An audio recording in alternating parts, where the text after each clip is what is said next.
What if I told you that the most controversial thing about the Aston Martin in Bahrain was not what we saw, but what was hidden under that ultra-compressed body? During the second week of testing in Bahrain, while everyone was looking at the times, the race simulations and the long runs, Aston Martin was playing something much riskier. They weren't just testing settings. They were forcing a concept, pushing an aerodynamic philosophy to the brink of thermal collapse. And when the cooling and energy management problems began to appear, there was no calm in the box. There was tension. Because what Fernando Alonso's car had in the back was not a conventional evolution. It was a radical reinterpretation of how to connect suspension, diffuser, and rear wing. Extreme Honda packaging. A rear designed to generate maximum efficiency even if that meant reducing the margin of error to a minimum. And when in the second week that margin began to disappear, someone in the garage understood that the limit had already been reached. While most focused on clean race simulations and compound comparisons, the AMR-26 took to the track with a configuration that did not represent the final version, but rather an extreme specification designed to explore the aerodynamic ceiling of the project. It was not a ready-to-run car. It was a car designed to strain every technical parameter until it found the breaking point. The key was behind. The entire philosophy of the car converged at the rear. Ultra-compressed bodywork, aggressively channeled side pods, a razor-sharp engine cover, and Honda integration taken to the maximum level of compactness. The goal was clear: reduce drag and feed an extremely clean flow to the diffuser and rear wing.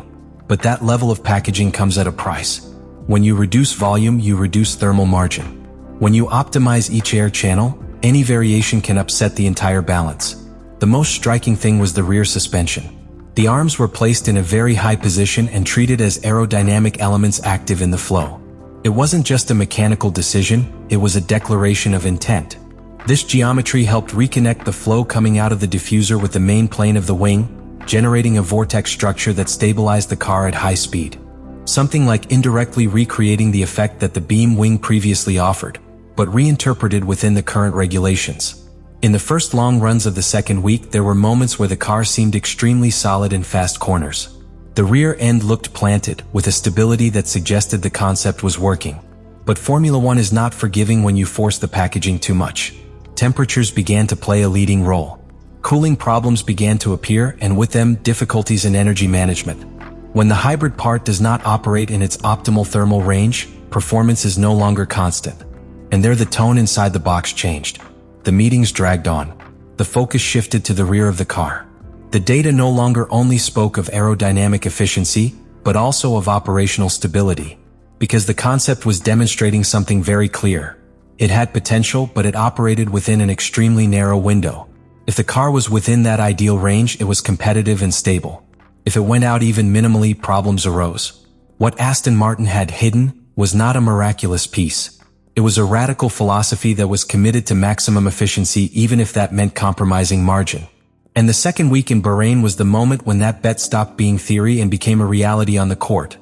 The second week in Bahrain moved beyond a simple data collection phase and became a real examination of the concept. It was no longer enough to demonstrate that the AMR-26 could generate load and stability at specific times. Now it had to sustain that performance during long runs with high temperatures, high fuel, and hybrid management demanded to the maximum.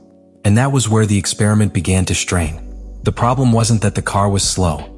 On the contrary, in certain fast sectors, the behavior of the rear axle showed stability that confirmed that the interaction between raised suspension, diffuser, and rear wing was working as projected. This vortex tunnel generated by the rear architecture gave the car a feeling of solid support at high speed. But that same compact architecture was putting too much demand on the Honda's cooling and packaging. When the body is so closed and the internal volume so reduced, thermal management stops being a secondary variable and becomes the central axis of performance. In the longer runs of the second week, clear signs began to appear that the car did not have a wide operating margin. The temperature conditioned the energy delivery. Energy delivery conditioned stability. And stability conditioned the pilot's confidence. That domino effect was what changed the internal dynamics.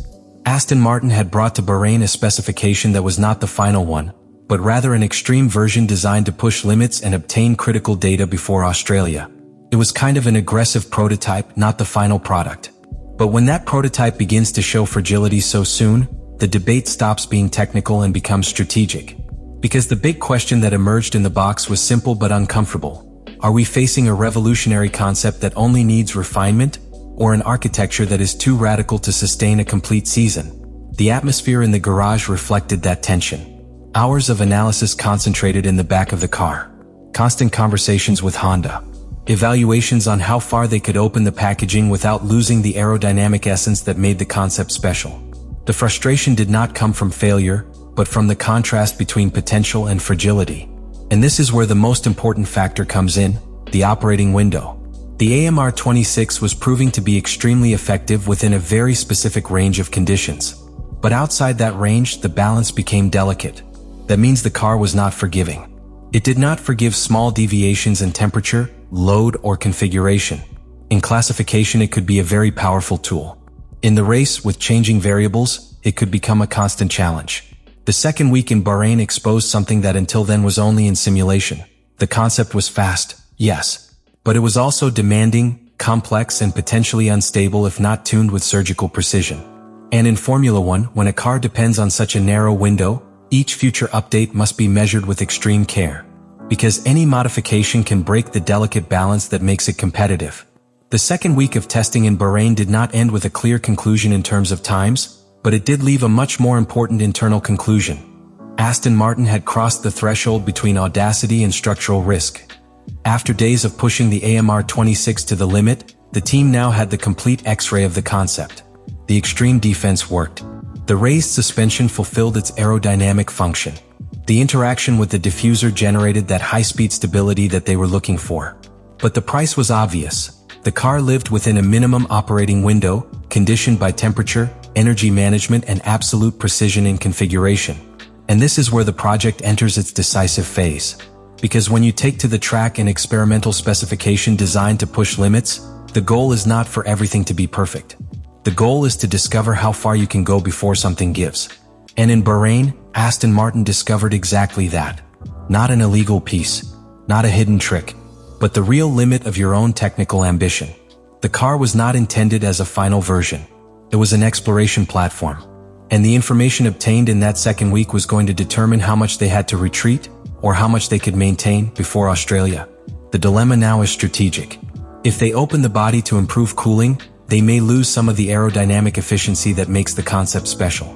If they soften the aggressiveness of the rear suspension, they can sacrifice that high-speed stability that was so surprising in the first runs. If they extend the operating window to make the car more predictable, they may reduce its peak performance. That is the real conflict of Act 3. It is not a fight against other teams, it is an internal fight between maximum performance and competitive sustainability. What was seen in the second week of Bahrain was the exact moment when the team understood that it had designed an extremely sensitive car. Potentially brilliant, but not indulgent. A car that, if mastered, can offer something different from the rest. But if not controlled with surgical precision, it can become unstable under real racing pressure. And therein lies the key point. Aston Martin did not fail in Bahrain. He discovered something. He discovered that his concept does not allow for half measures. Either they perfect it and turn it into a sharp tool, or they will have to tame it by sacrificing some of its initial aggressiveness. Now the question is clear. Will this be the year that Aston Martin transforms that extreme philosophy into a real advantage? Or was the second week in Bahrain the first indication that the concept needs a deep correction before the season even begins? The AMR 26 is not a conventional car. It is neither a prudent evolution nor a simple incremental optimization. It is an aggressive bet that concentrates all its identity in the rear, in that ultra-compressed rear, in that elevated suspension with aerodynamic function, in that extreme integration of the Honda that seeks maximum efficiency even if the thermal margin is minimal. What they hid was not a magic piece. It was a philosophy.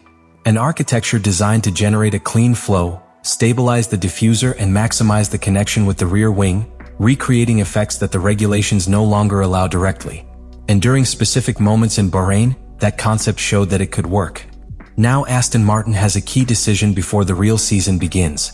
Maintain the aggressiveness of the concept and work obsessively to expand its operational window? Or soften it to ensure reliability and stability while sacrificing part of its performance ceiling?